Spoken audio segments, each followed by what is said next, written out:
嗝。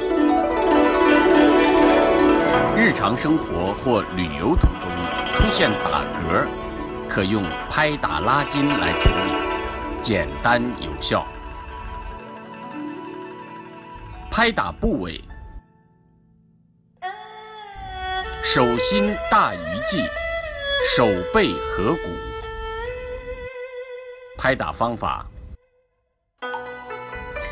如果只有一个人，可用手或者工具拍打一侧部位；如果有2个人，可同时拍打2侧同样部位。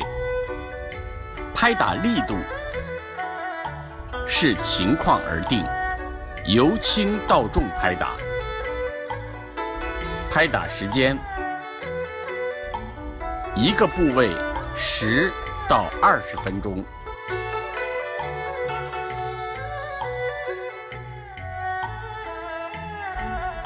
拍打反应及结果：拍打的过程中会伴随出痧、出汗等症状，均属正常反应。继续拍打，直至打嗝缓解。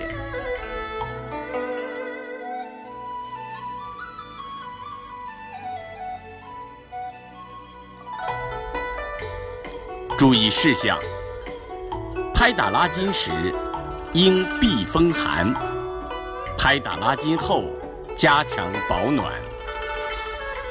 拍打拉筋过程中喝水原则：不可不饮，饮必热饮，忌喝冰水。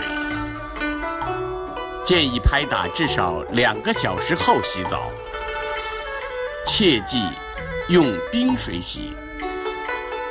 少用化学洗浴液。容易出血的疾病不可用拍打，如血友病、过敏性紫癜等禁。皮肤外伤或皮肤有明显渗液、溃烂者禁。